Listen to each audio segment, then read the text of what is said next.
Okay.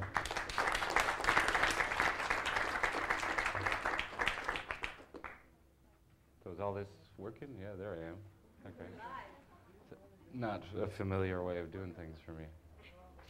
The theme that I had chosen for today was self-reliance as another aspect of preparedness. And so I just want to kind of give an overview of my understanding of self-reliance and then just open it up for questions and answers. Because primarily I function as a resource in relation to self-reliance out of experience. I've been living what I would consider to be a self-reliant lifestyle for approximately 30 years. And so that encompasses a huge range of experience and in different situations and different ways of doing things. And what I do now is primarily consulting work for people in relation to self-reliance, independence, whether that's independent power systems, large or small, down to pocket-sized medical kits, whatever, the whole range. So kind of as an overview, separate from the goods and materials, self-reliance for me is also an attitude or an approach or a way of life. And I think very directly related to a lot of the other things that we're hearing about here in terms of reclaiming our sovereignty as individuals, families, communities, ultimately as nations or tribes. There's a lot of different ways of talking about these things. And like some of the previous speakers, self-reliance in healthcare, taking control again, self-reliance in relation to assets, taxes, and so on. So it's all connected. And in some ways it's the same attitude or the same approach or the same evolution of individuality that can approach these things and become self-reliant. Instead, we've been bred or programmed, or whatever language you speak to describe it, to be the other way, to be dependent, to imagine that there's somebody more expert than we are who will accomplish the task, and as a result we give over authority over practically everything to the so-called experts, which is now becoming more and more apparent that the bulk of that is no longer trustworthy and has a different agenda than our sovereignty and health and well-being, et cetera, et cetera. So it's from that's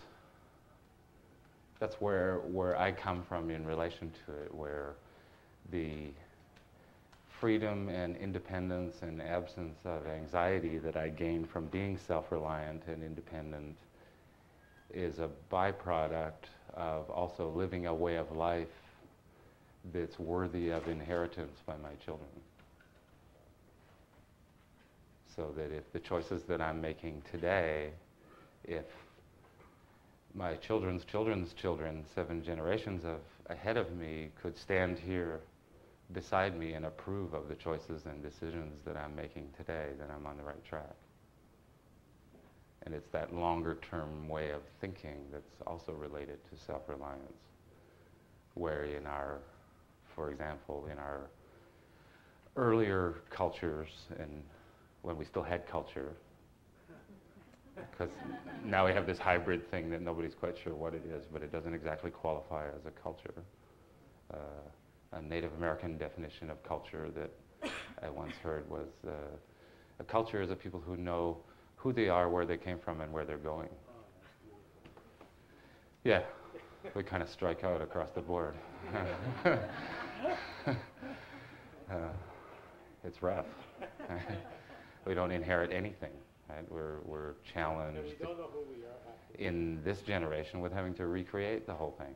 You know, at one time you would have inherited the land and a few centuries of work from within your own family.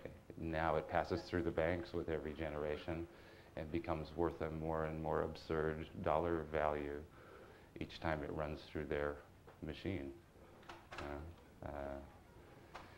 We almost inherit nothing compared to the indigenous way of life which has proven itself over all the centuries. We wouldn't be here if that wasn't there, because it's not that far back compared to the total picture. Some of that involves, because self-reliance or self-sufficiency also gets distorted in my mind into a kind of a, what's the right word? Obsession with independence, or almost an arrogant approach to it, where really the goal is and we do that all the time. We bounce from one extreme to the other, right? So we're totally dependent, so then we want to be totally independent. And I did that, you know, I bought land when I was 19 in 1971, and, you know, went out there and hacked out a miserable existence for the first few years, and doing everything wrong 10 times first before figuring out how to do it right. Interdependence is more what we want to think of. In all of my attempts to live a self-sufficient, self-reliant lifestyle, it's actually impossible for a nuclear family to do it all. And if I've accomplished anything, it's proving that that's the case. And, I spent about 9 years in the woods without communication, telephone, or electric power, or any of it, and attempted to do all of it, from tanning buckskin for clothing to hunting, trapping, growing massive gardens, eventually turning that into a farm, and the rest of it. And all it did was prove to me that that way of life doesn't work outside of the older context of the extended family, is how we would remember it in our culture, would be more tribe in an indigenous culture, where within that context of a whole, everyone specializes in certain things, and there's a division of labor that works. So in a sense, it's an almost impossible task, but then there's a way, an appropriate version of that that fits what you're doing in your life. You can translate that attitude into where you are, whether it's urban, rural, fast lane, slow lane, whatever it is that you're doing. There's a way that that can become more independent, interdependent, and self-reliant. And if anything, that's what we, as North Doorway, have set out to encourage, as well as providing access to the best information we can find on what actually exists and what's available, and whether it really is what it says it is or not. Because we also live in a world of goods and services where almost nothing is what it says it is. Like again, the honor, the integrity, the honesty, all of that is gone on behalf of the sacred buck. And that's part of how the self-reliance gets destroyed. Because if there is no honor and there is no integrity left on behalf of the buck, then that means I can't trust you, and you can't trust me. And if we don't trust each other, then we've got to become dependent on something that we can trust. And we've been programmed to trust something that perhaps we shouldn't. And everything that I hear being said here from a number of different angles and approaches suggests that there isn't much left that's trustworthy. So it's our relations and our independence as well as interdependence that will give us a self-reliant future. My Native American friends would say that's the colonial mind that you've inherited. You know? They used to bang me on the shoulder all the time and say, you know, decolonize your mind. You can't think straight about how it really is. Because we've inherited a colonial mind that automatically becomes dependent. And it's rigged in such a way that if the spark of independence appears, it'll somehow pull us back into the picture. We get reeled in over and over and over again. You know? My Visa card currently has me well reeled in. Debt, the usury system, you know, the way all that works.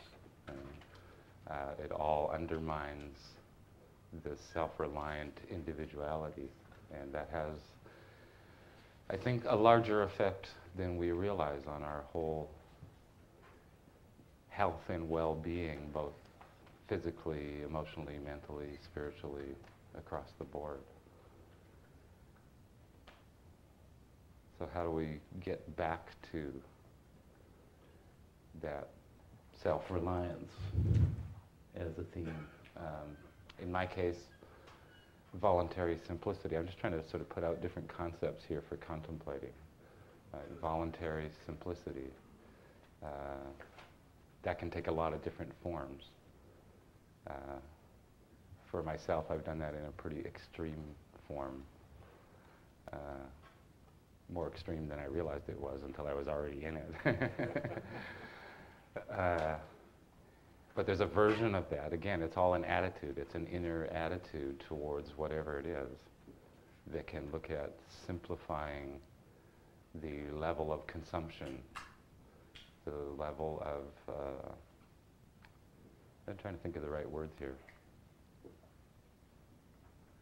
It's like if we have to take more than our share, then for myself anyway, I feel like I have to have a pretty good reason to do that.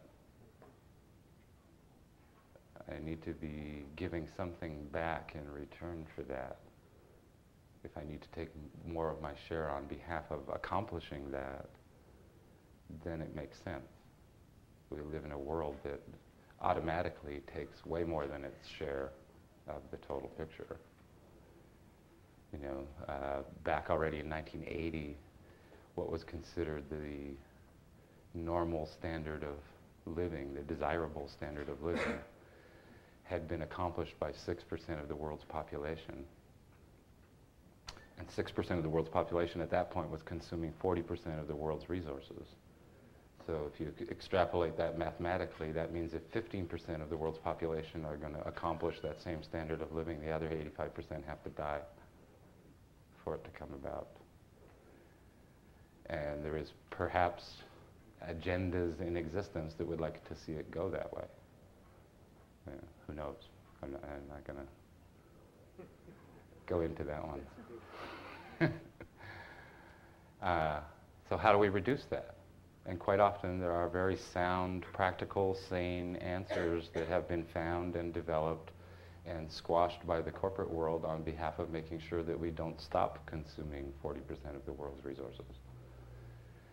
But again, for self-reliance, independence as a people, as a species to come about, we've got to rethink the part that we do have authority over.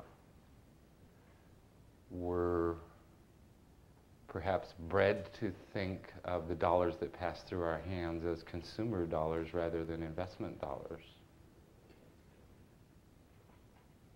Every time you spend a dollar, you're investing in something. Every time you give those multinationals who are easily proven to be international criminals a buck, you're giving your consent to what they do. You can bring it right back into your laundry room or your fridge and say, if there's somebody who's making, Danfoss manufactures a refrigeration compressor that uses 30% of the energy of a standard refrigeration unit, costs slightly more. If you invest in Danfoss by buying that refrigerator, not only do you have the good feeling of having a non-CFC coolant fridge that's super efficient and uses roughly 60% less energy, at the same time, you've handed over your hard-earned dollars to a company that's trying to do something good and real. If we lived in a world that was on the right track, no one would be allowed to use anything but a Danfoss compressor because nothing else makes sense since they were invented.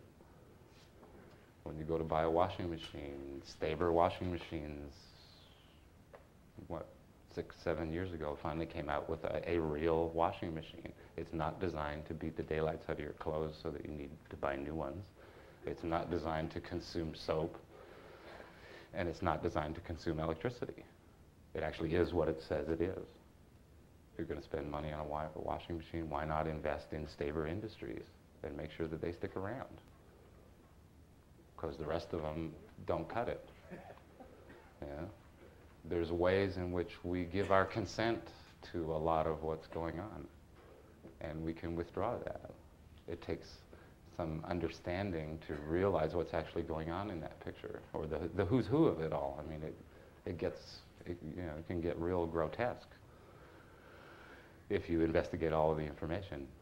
Living in year 2000 is actually a challenge to be educated, understand what's going on, and not go mad.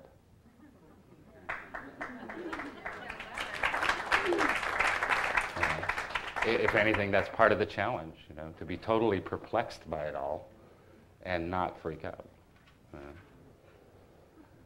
Or volunteer to become one of their gun down the public guys, or whatever. Lose it.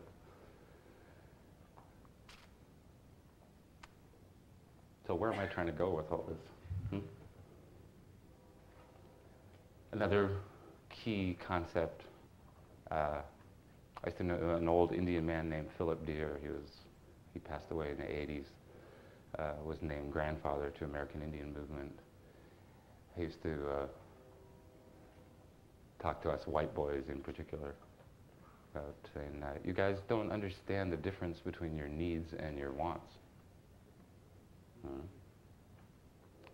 And there's a needs canoe and a wants canoe, and you've got one foot in both canoes, but those canoes aren't going in the same direction. And as long as you've got one foot in each one, guess where you're going to end up? He was a pretty amazing old man, Muskogee Creek Indian elder from Oklahoma. Used to travel around all over the place. If he heard of a gathering like this and you asked him to come here, he'd get in his old beater car in Oklahoma and drive here without enough gas money to get here or to get home. But he'd make a point of being here. Some people are in service that way, and we need to back them up as well. There's a lot of overlap here because self-reliance goes into a bunch of different worlds. We live in a continent that has underneath it, barely within our perception anymore because we've managed to destroy most of it, an indigenous reality on this continent that had perfected its own version of self-reliance, independence, self-sufficiency, energy efficiency, and the rest of it. And the true part of it that remains has had to make itself invisible to us in order to survive. But there's a tremendous resource there, what remains of it. The part that remains visible to us in the North American indigenous cultures is the worst end of an oppressed people who lost a war. But the esoteric inner side of who and what they are has kept itself well hidden from us until we become ready and able in our heart and mind to open up those doors that were closed out of necessity. God willing, that'll come about again someday, while it all still exists. Just about every indigenous culture has a version of that. Only 2% of the world's population is indigenous now, so we don't have a lot to turn to. And the dominant world is largely responsible for their disappearance. This day, it's not yesterday or in history, it's going on today. And we don't realize, again, through our dependence, how much we invest in those things. I don't know how many people are still in the burger world, probably not that many folks who are here. But a good example would be you go buy an A&W hamburger. Are you aware when you do that, whatever it is, I'm probably totally out of date, probably costs way more than I can imagine now, but when you do that, A&W, for example, back in the 80s had $2.5 billion invested in Guatemala and El Salvador. They were one of the major financiers behind the Indian Wars in Central America. Everything you get from A&W has Indian blood dripping off of it. Why? Because then they could slash and burn the land after they kill off the Indian population, run cattle on it for 3 years, and produce a burger that they can sell in Salmon Arm for 5 cents cheaper. Who are these entities that we support with our consumer dollars? We have reached the point where nobody knows anymore. And unless you're sufficiently motivated to do your own research and homework, there isn't even a way of knowing. Yet if you walk down the main street of any town in North America, there's a whole string of criminal entities that line the main drag, hidden behind corporate names and whatnot, who are the international criminals. Who is Dole Pineapple? Or Dole Bananas? What's going on there? Anyone here ever see a movie called Hunger for Profit about the multinational agribusiness? Who are these guys who sell this stuff to us on our main drag, and what are they up to in other countries? What are they really doing? Trashing the world for a buck. Here in BC, it's the logging issues that are most visible, but there's even bigger disasters than that going on. And the Great Plains has been destroyed as an agricultural food basket. The soil has been mined, converted to cash, and run through us as fake food, and spit back out into sewage systems to pollute the water. It's all upside down and backwards. But we have a lot of work to do if we want to examine our participation in it. And by examining your own participation in it doesn't mean then having to feel guilty about the level of participation that you have.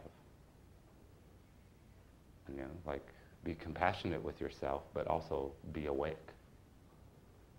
Wherever we are, we're not there by accident. The whole thing was rigged to get us there. And there's a way out. There are choices we can make on a small level on a daily basis to chart a course towards self-reliance, independence, like that, whether it's in relation to food, water, resources, all of it, our own health and well-being, choices in the emotional plane, in the mental plane, in the spiritual plane, as well as on the practical, physical level. And they're all related. We make a bad choice on one level in relation to our own individual sovereignty, it undermines it on all the other levels.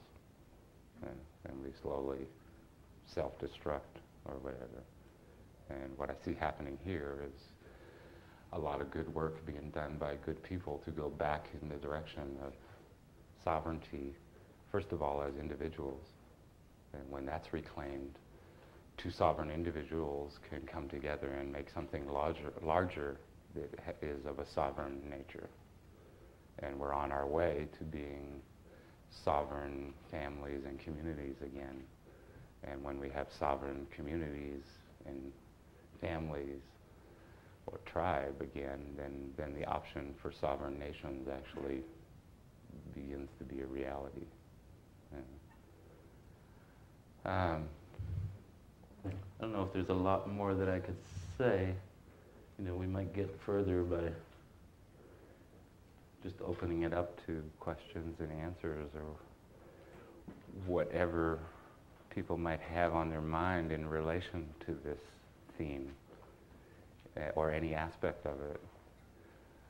I'm more likely to give you what I got by you picking my brain than me deciding what to tell you about, because I could go off in this direction for an hour and really over there is where you want to go, and I'm not that telepathic that to get the picture just standing here. Yet I'd like to offer myself that way, like use me whatever way you can. Don, you'd mentioned earlier that a lot of your time now is spent consulting. Mm-hmm. If I wanted to build a home off-grid, totally reliant upon nature, how would I go about that, and how would I utilize your services? Okay, what we do is we'll do it all for you, but I would push you to take on the max yourself, because my preference would be to do it with you so that when I leave your new home, you know what's going on. so that you're not calling me in the middle of the night to say, what's going on? Again, on behalf of self-reliance, so that you actually understand what you have in your hands and how it works and how to diagnose things and so on. So we would get together. In the case of off-grid work, it's totally site-specific, right? So the first thing we do is look at the actual location in relation to what the possibilities are, what your water sources are, because if the potential's there to do it with water power, which takes remarkably little water, way less than anyone imagines, we're going to get 10 times the outcome for the same dollar. And minus water, we look at your solar options for peak production seasonally around the year. If it's going to be wind, we get a windometer up right away so we can start graphing out what your reliable wind source is, start analyzing the exact location so that we can then make an intelligent choice. Then we start working on the other end, your life support systems and what you want to actually have in place, and analyzing the total picture there to see if the potential is there to meet that level of demand and try and match those two. And once we've got that data, then we start looking at your budget and what the options are. Can't lean on that. Because again, it's very specific. Refrigeration might be a big thing for you. You might want 6 freezers, you know, one of those kind. Right? or this way or that way, you know. So we got to look at what you want it to be able to accomplish, and then analyze the potential, and then look at your budget, because there might be trade-offs that can be made. If refrigeration isn't a big thing to you, we don't focus there. We'll focus on something else and try and work with the budget that way by analyzing all of your options and the economics involved to try and design a package situation that's going to meet your budget requirements and hopefully meet your demand requirements at the same time. In the process, if your expectations are too high, then at one point we might be analyzing your life support systems to look at where could you simplify it on behalf of achieving the overall goal. What kind of adjustments could you make on behalf of having it be the way that you want? And then we look at doing the installation, and always my preference is at least one resident of the situation works with me through the entire installation, so that you can walk through the whole thing, which means you can go backwards through it to do the diagnosis and figure out what's happening, or at least have enough of a handle on it that you can probe me for help over the phone, but you know what it is that you're talking about, so that I can